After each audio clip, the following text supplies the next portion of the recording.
and fucking died. Dude, I'm pretty sure I've waited longer than that. And I know I've waited longer than that. It's the life. But it's oh my god. It's somehow fucking reassuring to see it happen to us. Oh, watching it happen to streamers makes me feel better. Dude, I don't know what's going on. It happens to top streamers too, like. What happens to everyone? I saw some hilarious clips today of Summit 1G just getting fucking bodied. Shroud. Dude, there was a Shroud clip on one of them that was fucking hysterical. Shroud getting bodied, really, like watching like people like Shroud. Landmark doesn't show enough of his deaths, in my opinion. Well, that's the thing you have to remember. Somebody made a video on this one time, Mikey, is that somebody was like... That's one of the reasons I like Fair Texas so much, is his videos are an absolute representation of what Tarkov is. Yep. No sugarcoating. It's all the wins and all the losses. So many fucking people. Even Wellen, one of my favorite streamers of all time, doesn't, like... He doesn't always show all the fucking... Like, he shows a good amount of the bad. But most streamers, and I'm not knocking Wellen for even a second, he's one of my favorite streamers. Storytelling streamers, at least. But, like, this shit is rampant. They make a video compilation of all the fucking wins and almost none of the losses. It happens constantly. Yeah, I don't know how many times I've watched fucking a YouTuber or streamer play a game and it gets me all motivated and I go get my ass kicked and I'm like, well, fuck this! You know, it's like, this looked easy, come on! Exactly.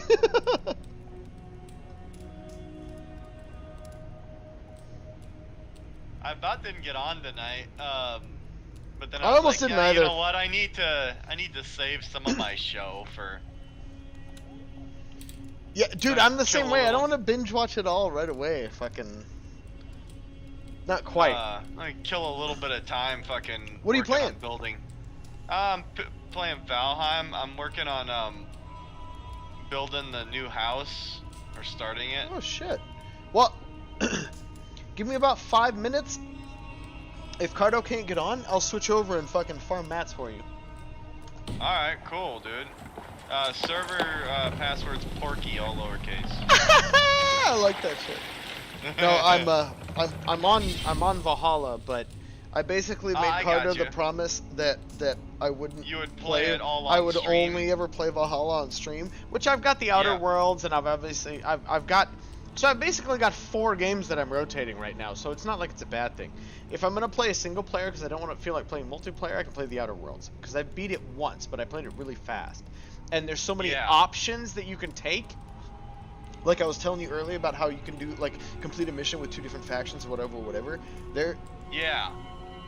You can end the campaign within the first 5 hours. Oh my god, dude. If you I remember watching a video back before you guys even played it about people speed ran it in fucking hours, and it was a reaction video of the devs watching it. Well, but technically it's the worst ending.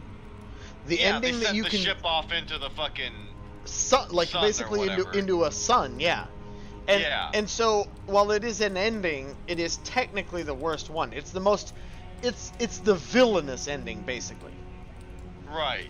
And it's so crazy, dude. It's such a well done game because so basically there's various endings, and outside of that ending, one could almost argue that most of them are at least semi-positive, right? So they basically fucking tailored the endings to. And this doesn't have to follow an exact plot chart, but the endings are reminiscent of your playstyle. Like, there's a villainous ending, there's basically like an anti-hero ending, there's a heroic ending. You know what I'm saying? Like, each ending is basically a portrayal of a certain character archetype. If you make a bunch of anti-hero decisions, if you make enough of them, more than likely you are going to get an anti-hero type ending. if you make all heroic decisions, you know what I'm saying? Like, it really actually, it's one of the few games I've played where the ending, it's not, okay, they make an ending with 5 choices, right? And if you hit enough of these all markers, you're going to get one of those 5 endings. Right. Okay, fine. But this one actually is it's the first ever RPG I've played where, and admittedly a semi-short one, but comparative to a lot of RPGs, but every single ending feels like the culmination of that actual path, more so than just a different option if you make these choices. Like, it literally feels like, well, it doesn't just feel like, it's how they wrote it. They wrote it in such a way that your actual decisions give you that actual consequence. Huh. You're going to get the outcome of you're going to get the outcome of the story that you write. Based on the decisions you make, you're actually going to get that outcome. Right. You know, like, that's pretty cool. Like, your old Mass Effects hit pretty well on that topic, but it was still, like, super, I don't know. Like, there have been games that have done a pretty good job of that before, I guess one could say. Yeah. But in terms of, like, carrying it out the most believably, in my opinion, no game's done it better than the Outer Worlds. That's fucking sick, though, dude. And the choices are great. Like, you can answer, like, the dialogue options are really, really, really, really good. There's the weapons and armor that you have. Certain ones will give you, like, I'm wearing an armor set right now that gives me bonus 5, I think, to lock picking. Oh, dang. So that matters. You know what I mean? Right. I like games that give me options and make those options more than just a cosmetic, dude. Yep. So it matters what type of gear you're wearing. Now, like, it actually rewards you for keeping multiple things. Like, there was like a businessman suit that offered 0 armor, but it gave me +5 charisma. So sometimes when I run into town, so much extra shit in. So this is why extra shit in Skyrim for this shit is like why that, I made the argument that you would really enjoy this game, because, like, I'll put that fucking business suit on when I go into town for that +5 charisma, because unless I've aggroed that overall faction in a given town, nothing's gonna aggro me, right? I don't need armor, right? Unless I've actually made an enemy of that actual faction. So then I put fucking certain clothes on. There was like a worker's outfit or whatever that I found that gave me like +8 to like my mechanical perk or some shit like that or whatever. And then I could, like, I got like more mats for breaking down weapons and armor, and it was cheaper to repair and upgrade stuff. So, like, I would put that on. I would be all about that, yeah. So I would, like, put that on and then go break a bunch of shit down. Yep. So you can both tinker and modify weapons and armor. Tinkering is an upgrade for a certain amount of your in-game currency. You can upgrade the overall stat line of an item. Say, for example, a weapon, it upgrades its damage. Maybe a little bit more accuracy, or etc., etc.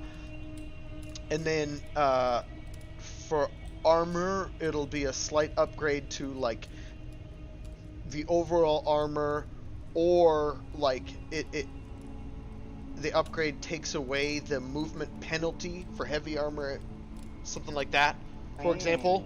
So, and then there's also mods. There's weapon and armor mods. There's like an armor mod might either just give you more, there's durability on weapons and armor. It's not a curse like a lot of games. It exists. It's there. If you're out for a really long time, you may do something, but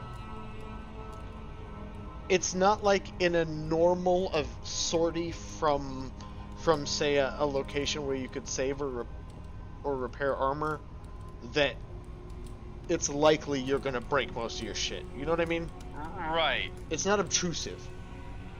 Okay, well that's good. But if you go to a vendor, and this is really, I found this really fascinating. I've never seen a game do this. If you go to a vendor, and like you can quick sell all your junk and everything for all that money, right? Which is really convenient, etc. But if you go to a vendor and you repair your weapons and armor,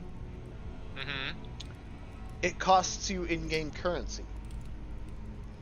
Okay, makes sense. If you go to a workbench in the game, which is where you can upgrade, modify, and tinker your weapons and armor, it costs you weapon parts and armor parts to repair.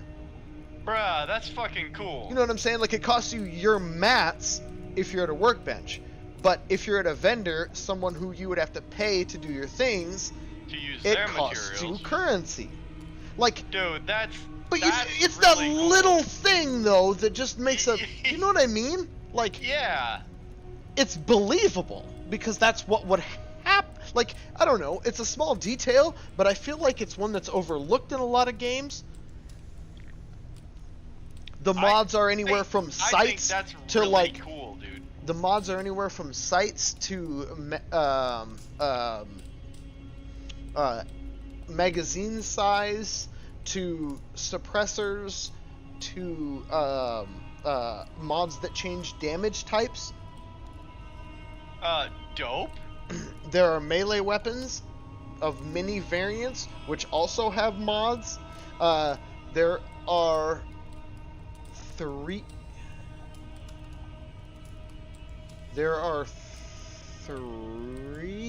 ammo types in the game. Yeah, there's three, sorry. Light, heavy, and energy.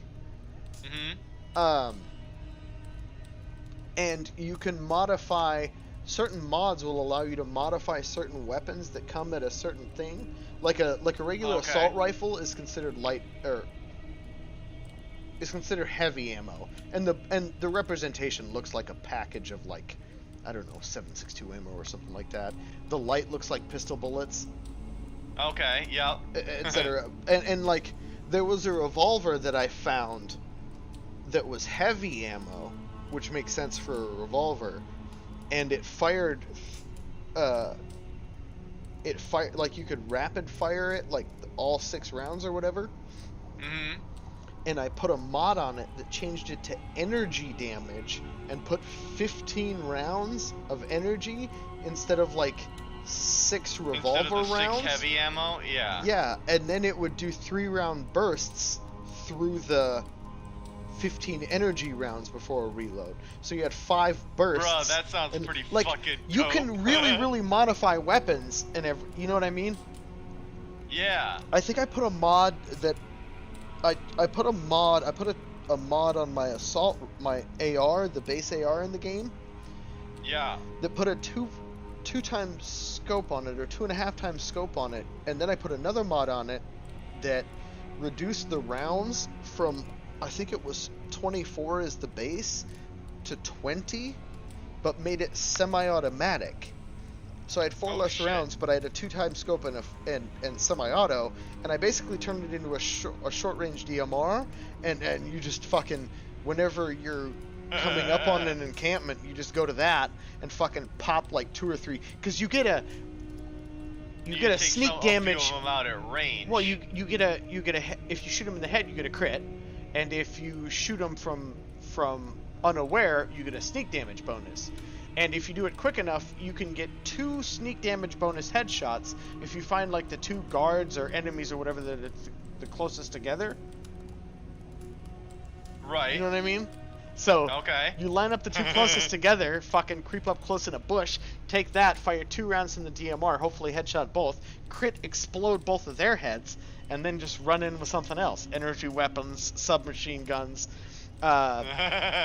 There's like energy swords, and there's a rocket powered hammer.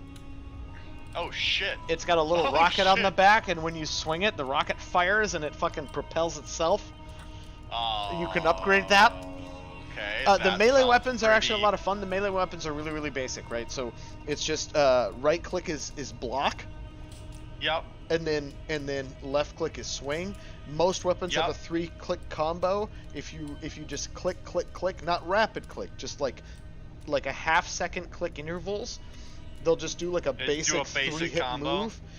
Super early in the game, if you put just a couple points into melee, he'll unlock a heavy where you just hold down your attack button, and they'll do a fucking like a heavy attack based on which melee weapon it is.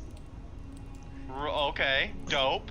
I got one, probably one of my favorite melee weapons so far is just like a fucking, like a stick, like it's just a metal rod with just a fucking big metal ball on the end. That's it. It's just a fucking bludgeon. And so you just beat the fuck out of people with this thing. Well, I found a mod. There's very few mods that fit it. I found a mod that turns it into an energy weapon. It changed the ball to like a little, well, it was basically still a ball, but it kind of looks like the moon. It's all pockmarked and stuff. Like, do you see that moon head in the trailer? Do you remember seeing that? The trailer long. Okay. Well, there's like a moon head in there. It's like the moon, but it's got a smiley face on it, like a really ridiculous one. Oh, okay, yeah. I think I know what you're talking about. Well, it turns the head of this fucking weapon into that, but with energy, like the red energy coming out of the mouth.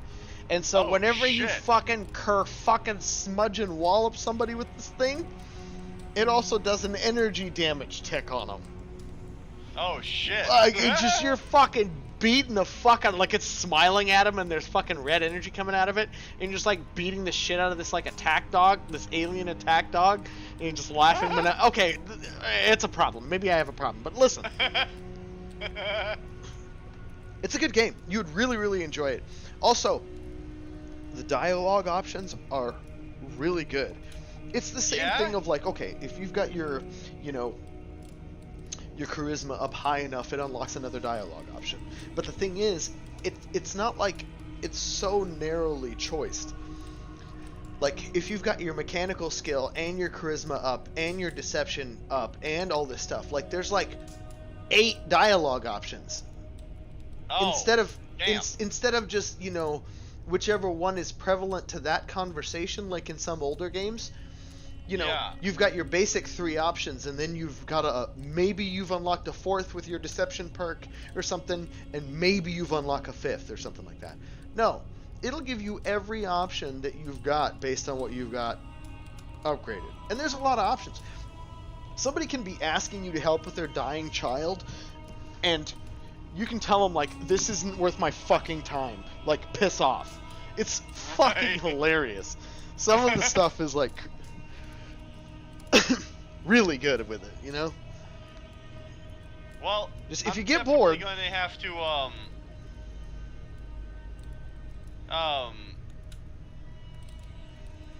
pop into that, because I've gotten to the point with Tarkov where it's going to be like Rainbow, where I like go back and forth with another game. Absolutely. It's a good game. And, you can do that because it's a fucking RPG. When I make a little more progress in Valheim, and I'm satisfied with where I'm at in that, I'll have to fucking crack that open. That'd be a sick one. Yeah. Well, that's actually a good point. Like,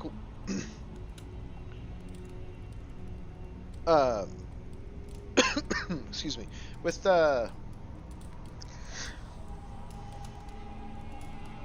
especially you being the type that doesn't switch games nearly as much as I do, or as rapidly, I completely agree.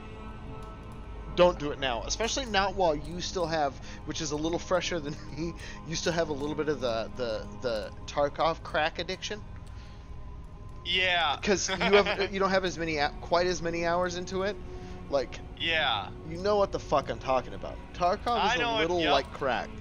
Like, problematically so, one could say. I was telling Kent that I wouldn't mind if they would wipe a little more often.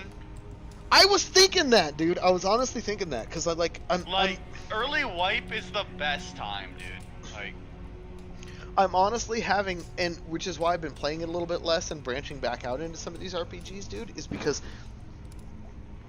once it gets into the meta I'll be honest, I don't fucking care. It's a lot less fun getting just non-stop murdered by HKs and vectors all day. Well, and pushing these, you get a lot of guys that have got a lot more of their stuff done, so they're just memeing too. They don't give a fuck. They take a fucking ridiculous kid in and just like, oh, watch, dude, I'm gonna sit here this entire raid over here and just meme when these people come over here in this area, because they're just bored and it's just time in the game. And it just changes the dynamic of everything. And like you said, the Chad Lords too, who are fucking $35 million already and just like level 55 or 60 or something like that, who are just like... And they can just run around and spray M995 and 7N at you fucking all day. Like hours and have it be meaningless. Like, it just... It changes the experience so much to where you're just fucking... Ugh. I don't know.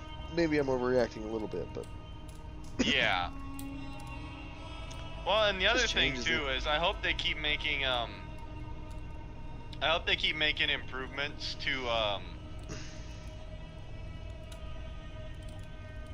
their offline shit too, because I honestly had a lot of fun yesterday running around doing offline raids and trying to see how many scavs I could kill. It was kind of like playing when we used to get bored and do T-hunts in fucking, in Rainbow, you know, like... Kent and I have talked about this before multiple times. Of like, how much time you could kill in Tarkov when they ever get around to putting in the fucking ability to offline raid with a group, like...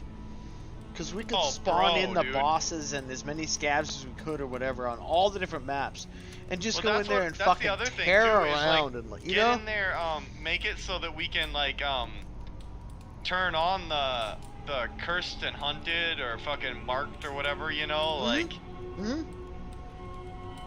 We could go in there and be like a little fucking survival mini game, you know what I mean? We could go in there and we could practice going in the middle of the nights and shit, and like go fucking full visors and everything, and go into interchange or whatever with Scav Boss on and everything, and try to fucking like night cloak gank that motherfucker. You know, like we could do like some. Yes, exactly, dude. We could do all kinds of shit on our own that would be like really, really fun to do, that we really don't get to do. Yeah, uninterrupted. Exactly. I would love to be able to do more of that shit, bro. That'd be fantastic.